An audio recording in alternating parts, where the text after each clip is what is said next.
आज के इस वीडियो में सामान्य ज्ञान का 27वां भाग लेकर आ रहे हैं और यह आपके सभी प्रतियोगी परीक्षाओं के लिए बेहद महत्वपूर्ण होगा। अगर आपको इसका पीडीएफ चाहिए तो इस ऐप पर जाकर उसको डाउनलोड कर सकते हैं, जिसका लिंक वीडियो के डिस्क्रिप्शन में और पहले कमेंट बॉक्स में मिल जाएगा।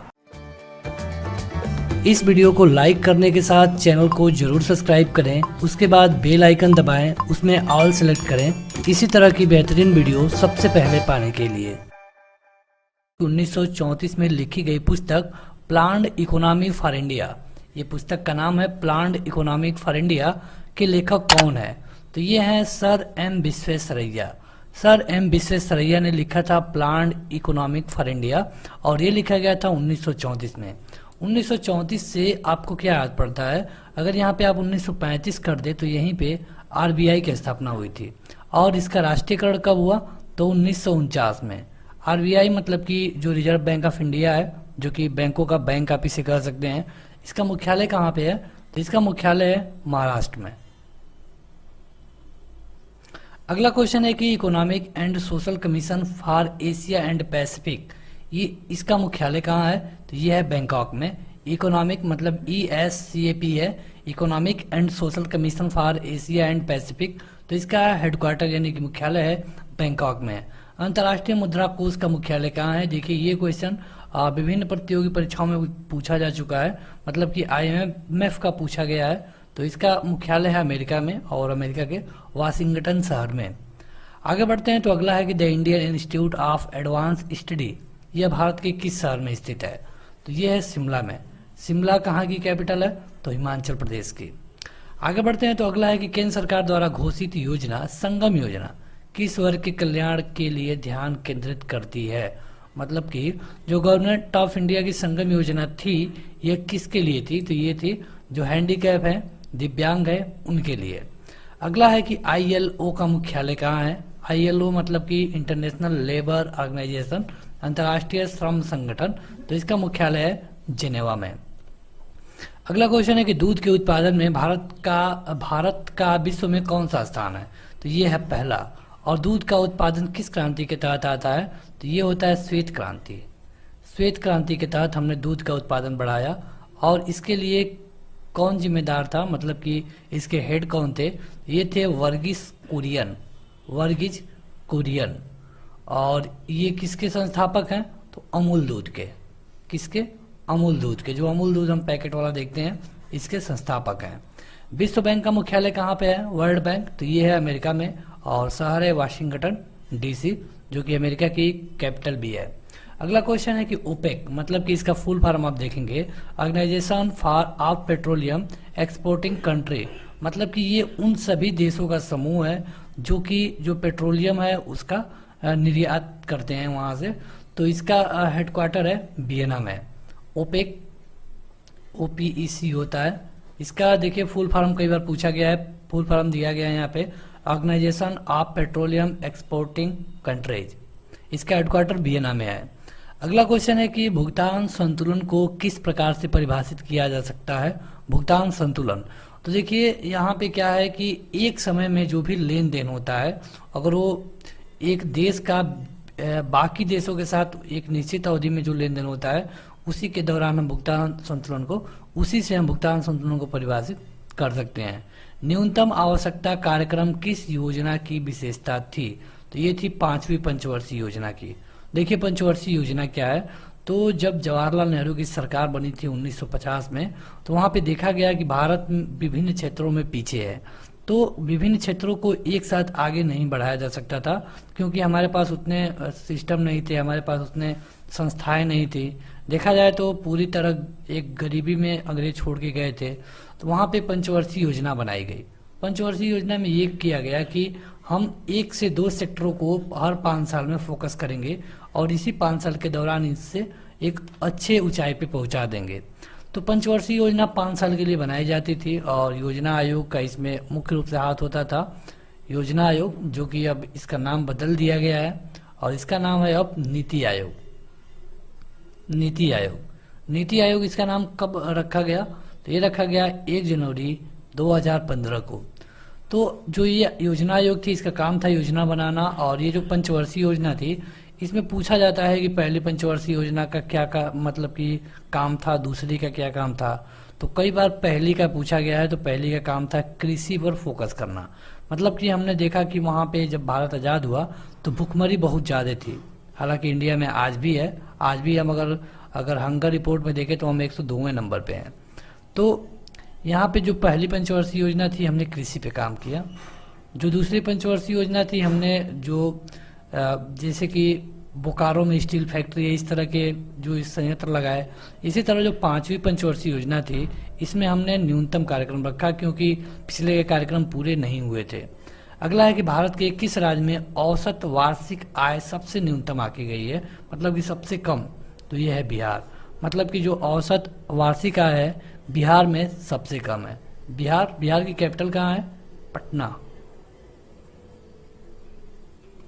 अगला क्वेश्चन है कि हरा सोना किसको कहा जाता है? हरा सोना ये कहा जाता है चाय को। अगर भारत की बात करें तो भारत का विश्व में दूसरा स्थान है। तो पहला स्थान किसका है? पहला स्थान है चीन का। और भारत में पहला स्थान किसका है? तो असम का। लेकिन भारत में बेस्ट चाय कहाँ से आती है? तो ये आती है WB यानी कि वेस्ट बंगाल से, यानी कि पश्चिम बंगाल। और यहाँ पे एक जगह है दार्जिलिंग में सबसे बेस्ट चाय आती है। लेकिन अगर उत्पादन की बात करें तो ये होता है असम से। चलिए वीडियो में आगे बढ़ें उससे पहले आपसे क्वेश्चन पूछ लेते हैं। कमेंट करके बताइए असम की कैपिटल कहाँ है? कैपिटल ऑफ असम ये कहाँ है? कमेंट करके जरूर बताएं कमेंट बॉक्स में। अगला क्वेश्चन है कि कंपनी द्वारा लाभांश की घोषणा किस आधार पे की जाती है? तो जितनी अभिदत्त पूंजी होती है, जितने सब्सक्राइब्ड पूंजी होती है, इसी के आधार पे कंपनी के लाभांश की घोषणा की जाती है। अगला क्वेश्चन है कि भारत सरकार ने पहली बार 14 बैंकों का राष्ट्रीयकरण कब किया था? ये किया था 1969 में। कई बार डेट पूछा जाता है, तो 19 जुलाई को। देखिए 2 बार राष्ट्रीयकरण किया गया, एक बार 1969 में 14 बैंकों का और एक बार 1980 में 6 बैंकों का। इस तरह आप देखेंगे कि कुल 20 बैंक हो गए। बाद में एक बैंक का विलय करने के बाद 19 बैंक हो गए थे। हालांकि इस समय विलय की प्रक्रिया आगे कंटिन्यू है। अगला क्वेश्चन है कि ILO का फुल फॉर्म के साथ ये बताइए कि इसका हेडक्वार्टर क्या है? तो इसका हेडक्वार्टर है जेनेवा। ILO मतलब कि इंटरनेशनल लेबर ऑर्गेनाइजेशन। आप इनका फुल फॉर्म जरूर याद रखिए, ये कई बार पूछे जाते हैं। और इसी तरह जो भी मतलब है ILO हुआ, UN हुआ, इस तरह का जो भी हेडक्वार्टर, ये भी कई बार आपसे पूछा जाता है। तो इसका हिंदी फुल फॉर्म है अंतर्राष्ट्रीय श्रम संगठन। इसका हेडक्वार्टर है जेनेवा। अगला क्वेश्चन है कि यूरोपीय आर्थिक समुदाय का मुख्यालय कहाँ पर है? तो ये है बेल्जियम में। और बेल्जियम में कहाँ? तो ब्रुसेल्स इसकी कैपिटल है और वहीं पे।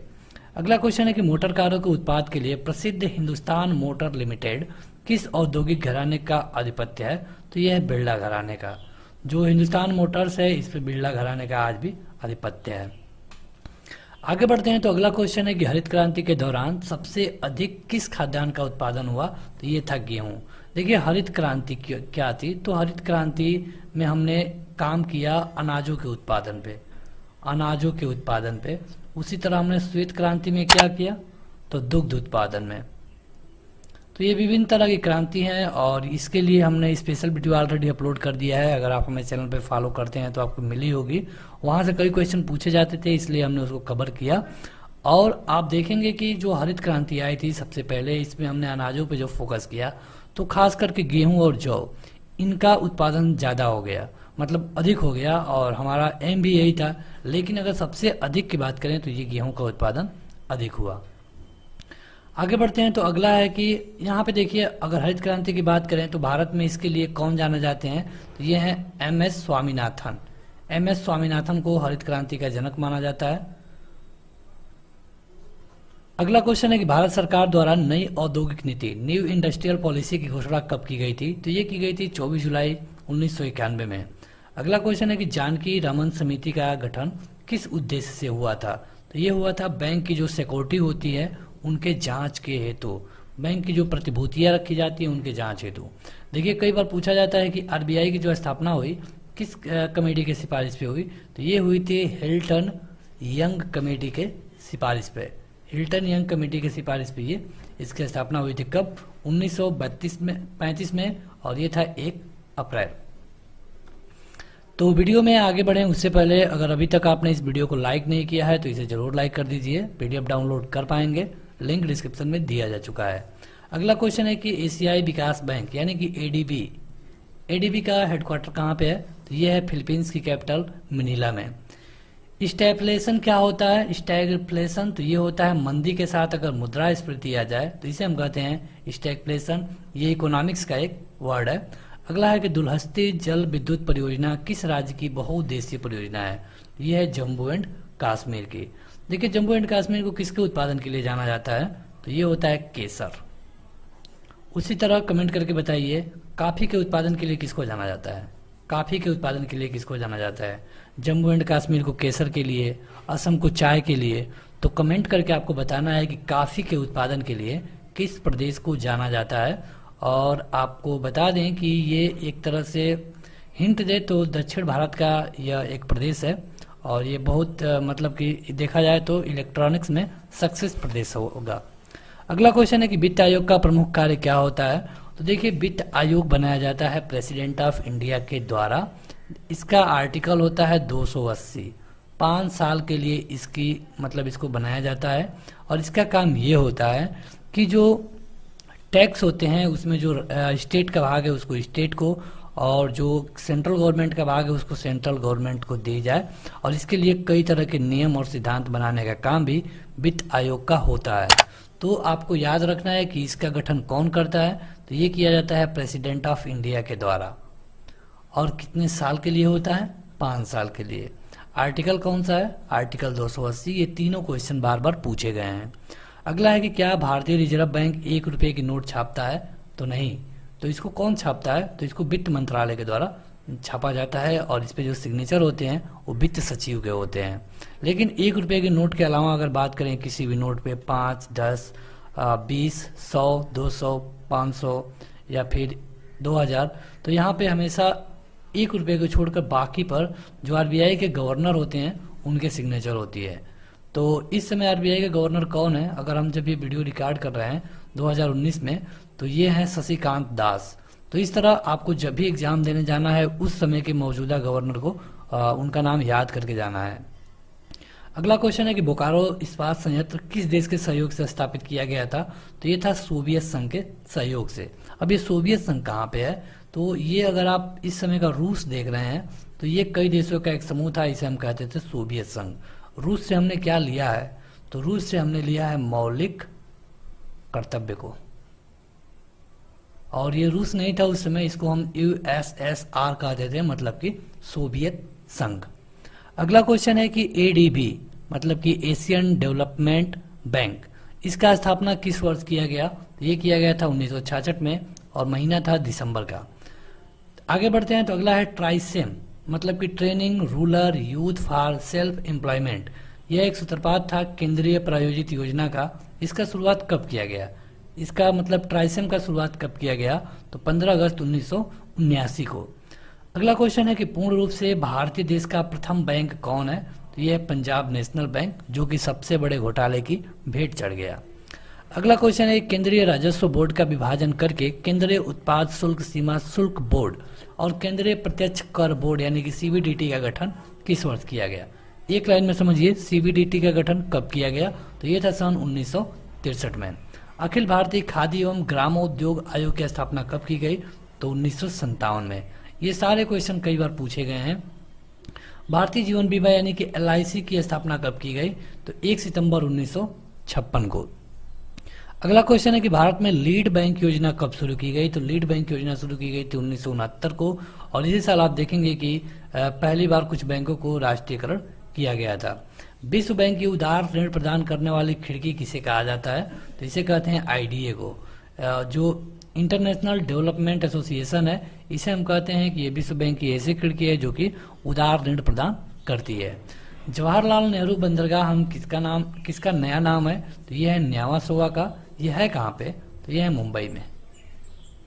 पहले न्यावासोवा नाम था लेकिन अब इसका नाम है जवाहरलाल नेहरू बंदरगाह। आगे बढ़ते हैं तो अगला है कि भारत में विनिवेश आयोग की स्थापना कब की गई? तो ये की गई थी अगस्त 1996 में। Automotive research association of India मतलब कि एराई, इसकी स्थापना कहाँ हुई है? ये हुई है पुणे में। नफेड की स्थापना किस उद्देश्य की पुष्टि के लिए की गई? तो ये था कृषि उपजों के विपणन के लिए, मतलब कि जो कृषि के उपज हैं उनके विपणन के लिए नफेड की स्थापना की गई है। आगे बढ़ते हैं तो अगला है कि स्वर्ण जयंती रोजगार योजना का संबंध किस क्षेत्र से है? स्वर्ण जयंती तो ये है नगरीय क्षेत्र से। और भारत में सबसे अधिक रोजगार प्रदान करने वाला उद्योग कौन सा है? यह है सूती वस्त्र उद्योग, जिसकी हालत इस समय बेहद खस्ता हाल है। ट्राइसेम क्या है? तो अभी आपने देखा था ट्राइसेम का फुल फॉर्म, यहाँ पे पूछा गया है कि ट्राइसेम क्या है। तो ट्राइसेम भी इस समय बंद हो गया है लगभग। यहाँ पे क्या है कि जो ग्रामीण युवक होते हैं उनको स्वरोजगार हेतु प्रशिक्षित करना, उनको काम सिखाना। भारत में विदेशी मुद्रा का नियंत्रण किसका है? तो ये है आरबीआई का। मतलब भारत में जो भी मुद्रा है उस पर नियंत्रण है आरबीआई का, चाहे वो विदेशी हो या फिर देशी हो। अगला है ट्राइफेड। ट्राइफेड की स्थापना कब की गई थी? तो ये की गई थी 1987 में। और निर्धनता निवारण को एक उद्देश्य के रूप में किस पंचवर्षीय योजना में आर्थिक आयोजन के उद्देश्यों से शामिल किया गया? तो ये किया गया था 5वीं पंचवर्षीय योजना में। अगला है कि भारतीय निर्यात आयात बैंक, मतलब कि एक्जिम बैंक की स्थापना कब की गई थी? ये की गई थी 1 जनवरी 1982 को। आगे बढ़ें तो अगला है कि गरीबी हटाओ का नारा किस पंचवर्षीय योजना के तहत दिया गया था? तो ये थी 5वीं पंचवर्षीय योजना। और यहाँ पे इंदिरा गांधी की सरकार थी और उसी समय नारा दिया गया था गरीबी हटाओ। और अंतर्राष्ट्रीय व्यापार का प्रमुख प्रहरी, मतलब कि देखा जाए तो पारदार किसको माना जाता है? यह है वर्ल्ड ट्रेड ऑर्गेनाइजेशन, यानी कि विश्व व्यापार संगठन को। अगला है कि भारत के प्राचीनतम केंद्रीय श्रमिक संगठन, मतलब कि AITUC को अन्य श्रमिक संगठन के विलय की योजना है। तो यह हिंदू मजदूर सभा, इसको इसमें विलय करने की योजना बनाई गई है। तो बस आज के इस वीडियो में इतना ही। आप इस वीडियो को लाइक करने के साथ इसे अपने दोस्तों में जरूर शेयर करें। आपको बता दें कि इसके जो भी पार्ट ऑलरेडी अपलोड है उनका लिंक इस वीडियो के डिस्क्रिप्शन में मिल जाएगा। तो आज के इस वीडियो में इतना ही। Thank you.